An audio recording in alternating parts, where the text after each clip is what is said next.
오늘의 제목이 뭐죠? 풍파 많은 다윗의 가정이라는 제목이에요. 그래서 다윗이 이제 다윗이 하나님 앞에 범죄하고 나서 하나님 뭐라고 그랬어요? 내 집에 이제 칼이 끊기지 않을 것이며 너는 은밀하게 그렇게 범죄를 저질렀지만 나는 백주 대낮에 범죄를 저지르게 할 것이며 네가 낳은 자식을 죽일 것이며 네 집에 칼이 끊기지 않을 것이다. 그런 나단 선지자가 그렇게 하나님의 형벌을 그렇게 말씀하고 갔더니 그리고 사무엘하 13장서부터 이제 사건 사고가 끊이지 않게 됩니다.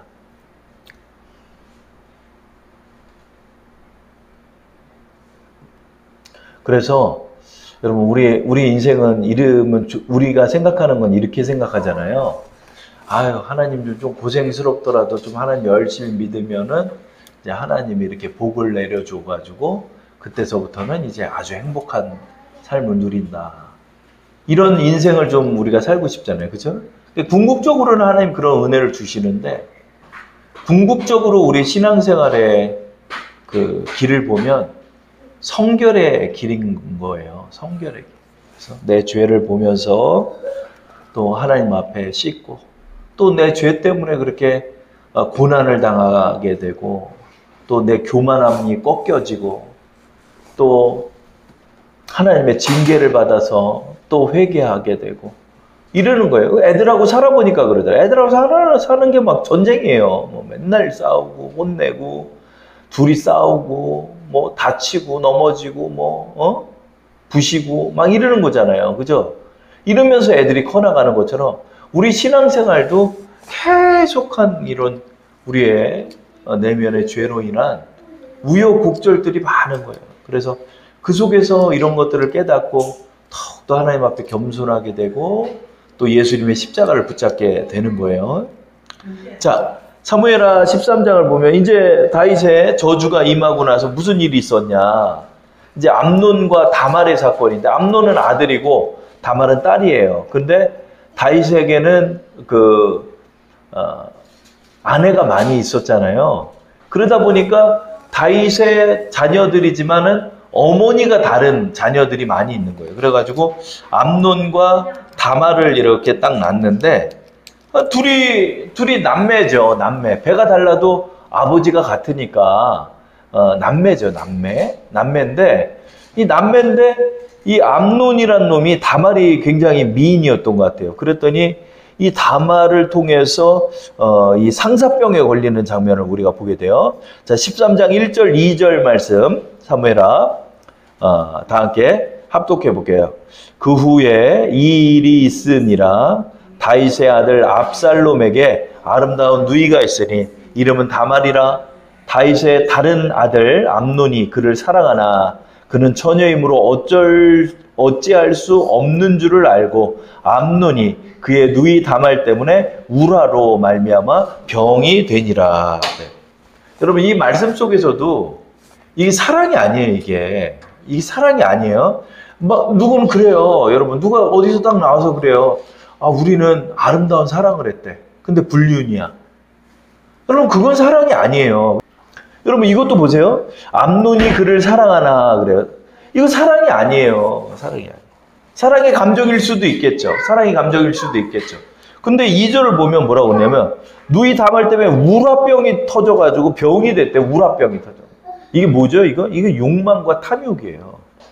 그러니까 이 자식들이 성령으로 살아가지 않다 보니까 이 육신의 정욕의 그 파워에 눌려가지고 그 욕망을 막 추구하게 되는 거예요. 그러면 여러분 이거 보세요. 암논과 다말이 서로 좋아한다 쳐요. 그러면 어떻게 해야 되죠? 아버지에게 말씀을 드려가지고 정식적으로 결혼을 하면 돼요. 그리고 이 당시에는 형제들 간에도 결혼을 많이 했어요. 왜냐면 아브라함과 사라도 사실은 형제예요. 형제. 근데 이제 결혼들을 했어요. 예전에 시족 문화에서는 그런 결혼들을 했거든요. 그래 정상적인 하나님의 법 안에서 이루어지는 사랑을 만들어야 되는 거예요. 이게 불륜하고 막 이게 사랑이 아니에요. 이거는 하나님 앞에 범죄인 거예요. 그러니까 이렇게 딱 했는데 그 친구라는 놈이 이제 아프다고 얘기를 해가지고 다말을 침상으로 끌어들인 다음에 그렇게 이제 덮치라고 얘기를 하는 거예요. 그죠? 5절 보면은 이제 병든 채 하는 거예요. 5절 읽어볼게요. 요나답이 그에게 이르되 침상에 누워 병든 채 하다가 내 아버지가 너를 보러 오거든 너는 그에게 말하기를 원하건대 내 누이 다말이 와서 내게 떡을 먹이되 내가 보는 데에서 떡을 차려 그 손으로 먹여주게 하옵소서 하라니. 그래가지고 이렇게 부탁했더니 아버지가 야 지금 네 오빠가 병들었댄다. 그러니까 떡이랑 좀 가져다 주라. 떡 가져다 주는데 덮쳐버리는 거예요.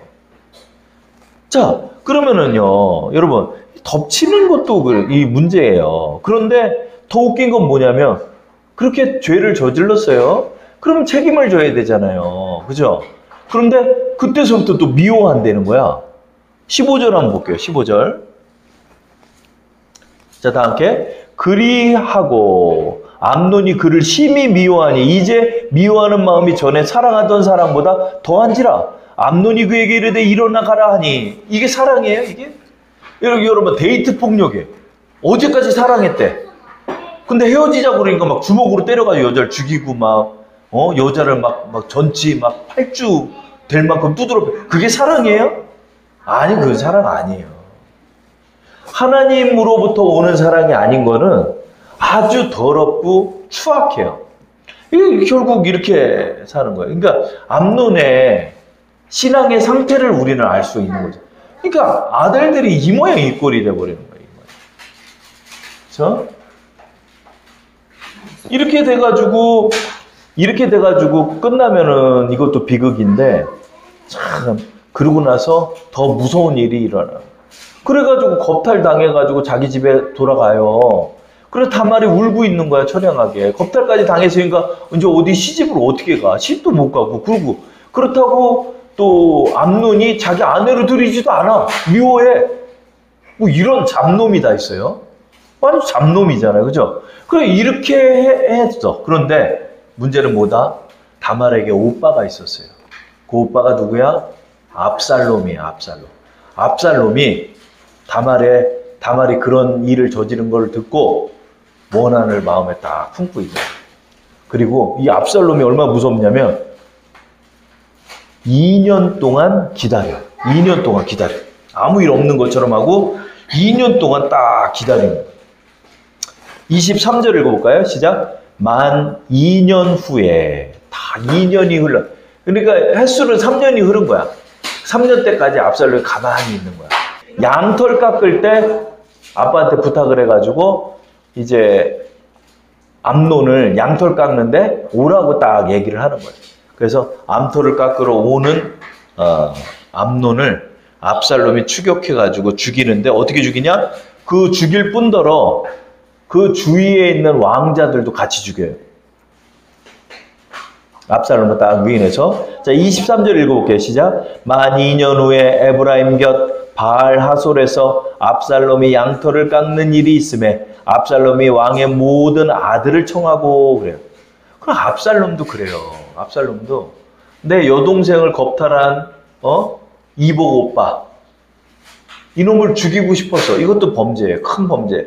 근데 이놈만 죽이는 게 아니라 이놈을 죽이면 또 원한을 품을 만한 왕자들을 같이 또 죽여. 자, 30절 말씀 볼까요? 다 함께 읽고.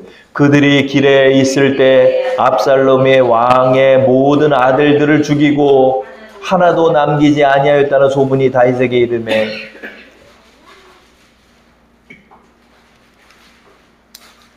압살롬이 이렇게 형제들을 죽이고 암논을 죽인 거예요. 그러니까 여러분 형제들 간에 말할 수 없는 이런 범죄가 이루어지고 살인 사건이 이루어지고 정말 나단 선지자의 말이 임하죠. 나단 선지자의 말이 임하죠. 근데 이게 더 웃긴 게 뭐냐면 이 아들들이 있잖아요. 다윗이 우리야 죽일 때랑 똑같이 해요. 다윗이 우리야를 죽일 때랑 똑같이 해요. 어떻게 계략을 막 꾸미잖아요. 막 술을 먹이고 야, 나 아프니까 일로 와. 나 좀 도와줘. 이러고 2년을 딱 기다렸다가 양털 깎는데 형제들 좀 보내주세요 아버지. 다윗의 입을 통해 가지고 형제들을 부르는 거야. 다윗이요 우리야 죽일 때 우리야 손에다가 편지를 들려가지고 요압에게 싹 죽이게 하고 싹 우리 군사는 빠져가지고 우리야를 죽이고 그걸 덮으려고 또 어떻게 해요? 딱 우리야 죽었다는 소식을 들으니까 밧세바를 딱 아내로 들여가지고 자기가 범죄했던 사건을 숨기려 하잖아요. 이 아들들도 똑같아. 아들 똑같아.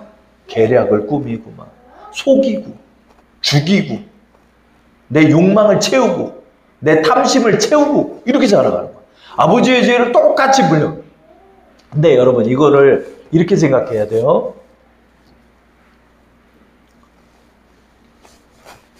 결론은 인과응보지만 다윗이 이런 범죄를 저지르니까 하나님께서 이 아들들을 그렇게 움직여가지고 이렇게 죽게 했나? 아니죠. 다윗과 다윗의 아들들이 똑같은 놈들이었다는 뜻이죠. 이게 무슨 뜻이죠?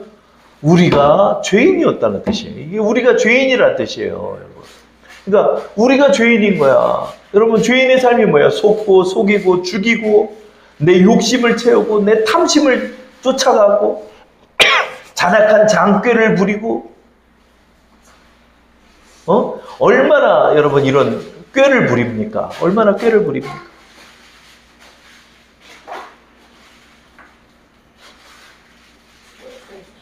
그래 압살롬이 이렇게 죽인 거예요. 그러니까 다윗의 입장에서 다윗이 또 자식들한테는 매몰차지를 못해. 그냥 다윗이 혼자 우는 거야. 울고 압살롬을 잡아다가 죽여야 돼요. 압살롬 죽여야죠 당연히. 근데 압살롬을 못 죽이고 어디다 귀양만 보내놓는 거야. 그랬더니 요압이 다윗이 압살롬을 그래도 사랑하는 걸 알고 3년이 딱 지나가지고 압살롬을 이렇게 보내는 거야. 그랬더니 그 정 때문에 압살롬을 다시 받아들여요. 근데 받아들여서 압살롬이 회개를 했냐? 회개를 안 해. 여러분 하나님 앞에 통회하고 자복하는 게 한 명도 없어. 한 놈도 없어. 암놈도 하나님 앞에 회개했다는 것도 없고 다말도 하나님 앞에 강구했다는 것도 없고 압살롬도 그렇게 형제들을 죽여놓고는 하나님 앞에 회개했다는 내용이 없어.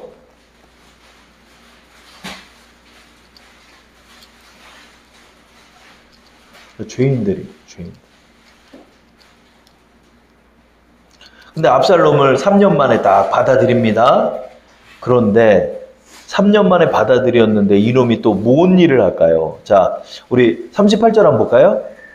13장 38절 다 함께. 압살롬이 도망하여 그 술로 가서 거기서 산지 3년이라. 그러니까 3년이 지나니까 또 다윗이 이제 싹 압살롬을 받아들여. 그랬더니 이제 15장으로 한번 가보세요. 압살롬이 이제 반역을 꾀합니다. 압살롬이 반역을 꾀.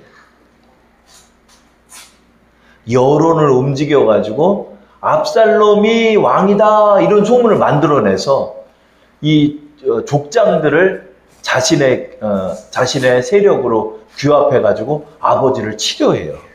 자, 15장 1절, 2절을 다 함께 합독하게 시작. 그 후에 압살롬이 자기를 위하여 병거와 말들을 준비하고 호위병 50명을 그 앞에 세우니라. 압살롬이 일찍이 일어나 성문 길 곁에 서서 어떤 사람이든지 송사가 있어 왕에게 재판을 하러 올 때에 그 사람을 불러 이르되 너는 어느 성읍 사람이냐 하니 그 사람의 대답이 종은 이스라엘 아무 지파에 속하였나이다 하며. 이것도 이제 잘못한 게 뭐냐면 보세요. 송사가 있어 왕에게 재판을 하러 가면 아버지 다윗 왕에게 가게 해줘야 되잖아요. 근데 자기가 중간에 인터셉트를 딱 해가지고 내가 처리해줄게 하는 거예요. 이 뒤를 봐주는 거야 압살롬. 그래서 유력한 인사들의 뒤를 봐주면서 이렇게 점점 세를 얻는 거야. 이 세를 얻어가지고 어떻게 했다? 아버지를 공격하는 거야. 그래 아버지가 도망가요. 자, 13절 볼게요. 15장 13절 다 함께. 전령이 다윗에게 와서 말하되 이스라엘의 인심이 다 압살롬에게로 돌아갔나이다 한지라 그래요. 그래요. 군을 모아가지고 아버지를 그냥 죽이려고 이렇게 오니까 아버지가 이제 도망가는 거예요. 그래 10절 말씀을 한번 볼게요. 이에 압살롬이 정탐을 이스라엘 모든 지파 가운데 두루 보내 이르기를 너희는 나팔 소리를 듣거든 곧 말하기를 압살롬이 헤브론에서 왕이 되었다 하라. 반역까지 꾀하는 거야. 아버지가 물려주시는 길을 걸어야 되잖아요. 근데 자기가 왕이 돼버리려고 하는 거예요. 아버지를 죽여서라도. 욕망의 화신이죠. 그래요. 그렇게 해가지고 이제 이게 되는 거예요. 근데 이제 전쟁을 치르는데 하나님께서 다윗 왕을 도우셔가지고 이제 다윗이 노련하잖아요. 그리고 다윗에게는 아주 노련한 백전백승의 노장 요압 장군이 있어요. 요압 장군. 그 요압 장군이 이제 전세를 뒤집어가지고 이 얼큰이 같은 압살롬의 군사를 이제 물리치는 거예요. 물리쳤어요. 물리쳤는데 다윗 왕이 얘기해요. 요압한테. 내 아들 압살롬을 죽이지 마라. 근데 죽이지 마라가 아니에요. 그냥 10명이 때로 몰려가서 그냥 이놈이 찌르고 저놈이 찔러가지고 아주 잔인하게 죽어요. 압살롬이. 자, 18장으로 한번 넘어가겠습니다. 자, 18장. 전세가 뒤집혀가지고 도망가는데 이 압살롬이 머리가 이렇게 수북해요. 그래 머리가 나뭇가지에 걸려 있는데 걸려 있으면은 포박을 해다가 다윗 왕에게 데려가야 되는데 요압이 죽여버리는 장면을 볼게요. 18장 14절에서 15절을 보겠습니다. 다 함께. 요압이 이르되 나는 너와 같이 지체할 수 없다 하고 손에 작은 창 셋을 가지고 가서 상수리 나무 가운데서 아직 살아있는 압살롬의 심장을 찌르니 그 심장을 찔렀으면 어떻게 돼요? 죽잖아요. 심장 찌르면 득사야. 근데 10명이 가서 더 쳐 죽여요. 15절 보세요. 요압의 무기를 든 청년 10명이 압살롬을 에워싸고 쳐 죽였다. 10명이 삥 둘러가지고 그냥 막 완전히 쳐서 죽인 거예요. 근데 이미 죽었지. 심장을 찔렸으면 죽은 건데 죽은 애를 그냥 10명이 쳐서 죽이는 거예요. 아마 이제 요압 장군이 이제 한바트면은 다윗 왕하고 자기가 죽을 뻔 했거든요. 그러니까 이놈은 살려두면 안 된다고 생각을 했던 거야, 요압은. 근데 왕에게 순종 안 했지. 근데 여러분, 왕에게 요압이 왜 순종 안 한 것 같아? 왕에게 요압이 왜 순종 안 하는 것 같아? 본인도 죽게. 아니지. 다윗의 죄를 요압만 알고 있잖아. 어떻게? 요압한테 우리아를 죽이라는 편지를 보냈잖아. 그러니까 다윗의 지저분한 걸 요압이 알고 있기 때문에 다윗도 함부로 못해요. 다윗도 함부로 못하는 거야. 이제부터는 이제 요압이 이제 다음 주에는 요압이 드러나는 거야. 그러니까 여기서 막 인간사가 다 보여. 막 이 말씀 속에. 요압이 그냥 죽여버리는 거야. 왜 죽였어? 요압은 나름대로 또 왕을 위한다고도 했겠지만은 근데 순종 안 하는 거지. 순종 안 하는 거야. 왜? 얘는 살려두면 이놈은 반역할 놈이야. 왜? 형제 다 죽였지. 아버지 죽이겠다고 그랬지. 백주대낮에 자기가 왕이 됐기 때문에 왕이 되려면 아버지의 아내들을 아내로 맞아야 된다는 얘기를 듣고 백주대낮에 그냥 겁탈을 하고 아버지의 첩들을 비록 첩이지만 그런 짓까지 했던 놈이 압살롬이거든요. 그래 이렇게 맞아 죽어요. 맞아 죽어. 이렇게 해서 맞아 죽습니다. 그러니까 다윗이 그걸 보고 하나님 앞에 엄청나게 울면서 회개하고 그렇게 기도하는 장면을 우리는 사무엘하 18장을 통해 보게 됩니다. 오늘 말씀의 제목이 뭐죠? 풍파 많은 다윗의 가정이라는 거죠. 여러분 이게 원론적으로 보면은 다윗이 밧세바를 범한 범죄로 인한 하나님의 저주가 임한다는 예언이 있었잖아요. 그 예언이 응했어요. 그게 맞기는 하지만 더 우리가 깊이 들어가서 보면 다윗이 밧세바를 통한 범죄를 저질렀기 때문에 아들들을 이렇게 비참하게 한 것이 아니라 압살롬과 다말과 암논과 이들이 전부 다 하나님의 사람들이 아닌 거예요. 하나님의 사람으로 살지 않는 거예요. 이 죄가. 여러분, 죄가. 그래서 여러분, 나의 정말 사랑스러운 눈에 넣어도 아프지 않은 아들이지만 이 아들이 하나님 보기에는 너무나 악한 인종인 거예요. 이게 바로 우리의 죄의 속성이라는 거예요. 여러분, 우리가 이렇게 죄를 이렇게 바라봐야 돼요. 죄를 바라봐. 하나님, 내 속에 속임과 거짓과 음란과 탐심과 탐욕이 이렇게 나의 인생을 굴레로 만들어 놓고 이렇게 고통 속에서 살아가게 되고 이것을 후회하고 가슴을 치면서 하나님이 이 죄를 버리도록 하시는 거예요. 여러분. 다윗이 이 일을 다 겪으면서 어떻게 했어요? 만신창이가 됐죠. 만신창이가 됐지만 이 고난 속에서 하나님 앞에 정말 무릎 꿇게 되는 거예요. 이 죄를 버려요. 나의 욕심을. 다윗의 욕심에서 비롯됐잖아요. 다윗의 욕심, 탐심, 정욕. 하나님 앞에 이것들을 정말로 씻어나가요. 하나님 이걸 씻는 과정들인 거예요, 이게. 다윗의 죄를 씻는 과정인 거예요, 이게. 압살롬도 하나님 앞에 회개를 했다면 하나님 씻어줬지. 그러나 하나님의 사람이 아니었던 거지. 그러니까 결국 다 지옥불에 떨어지는 거야, 아들들은 다. 그러니까 저도 그런 걸 봤어요. 그러니까 말씀을 보면 무서운 게 있어요. 말씀을 보면 무서운 게 뭐냐면 얘가 왜 말씀을 이렇게 멸시하지? 얘가 왜 이렇게 말씀을 멸시할까? 아무리 말씀을 전해도 왜 믿으려 하지 않을까? 궁금해. 근데 그의 말씀에 다 있어. 탐심이 있는 자는 하나님의 말씀을 멸시한다.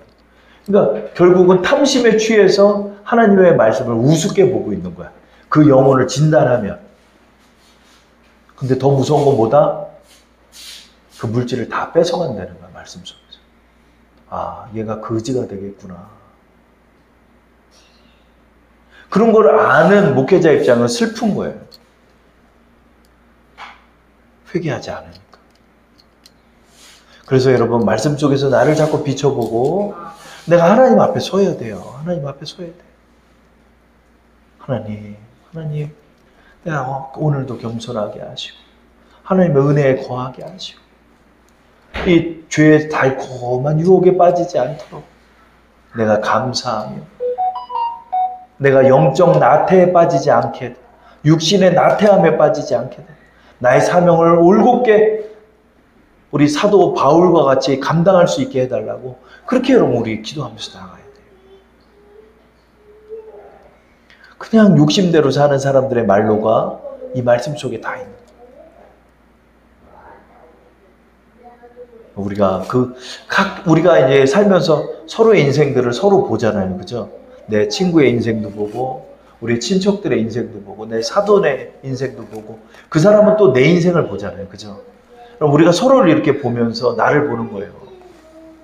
내가 어떻게 걸어가는가? 내가 어떻게 걸어가는가? 그죠? 언제나 하나님의 은혜에 거해야 해요. 이렇게 죄에 그냥 범벅이가 된 가정들이 어떻게 이렇게 풍비박산 나는지를 우리는 오늘 보았잖아요. 그렇죠? 이걸 기억하면서 하나님, 정말 내가 싸워야 할 건 돈과도 싸워야 되겠지만 정말 나의 죄와도 싸워나가야 할 줄 압니다. 무릇 땅에 있는 지체를 죽이라. 그렇죠?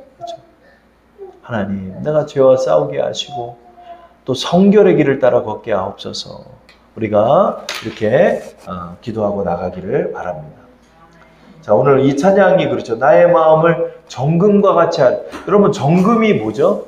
불순물이 0.00001%도 없는 게 정금이잖아요. 그렇죠? 회개함으로 말미암아 정금이 되는 거예요. 그렇죠? 오늘 이 찬양처럼 나의 마음을 정금과 같이 하소서. 이게 뭐예요, 여러분? 나의 마음을 정금과 같이 하려면 내 죄를 보여서 그 죄를 성령의 불로 태워야만 가능하다. 내가 이걸 보면서 경계하고 나가야 돼요, 여러분. 정말.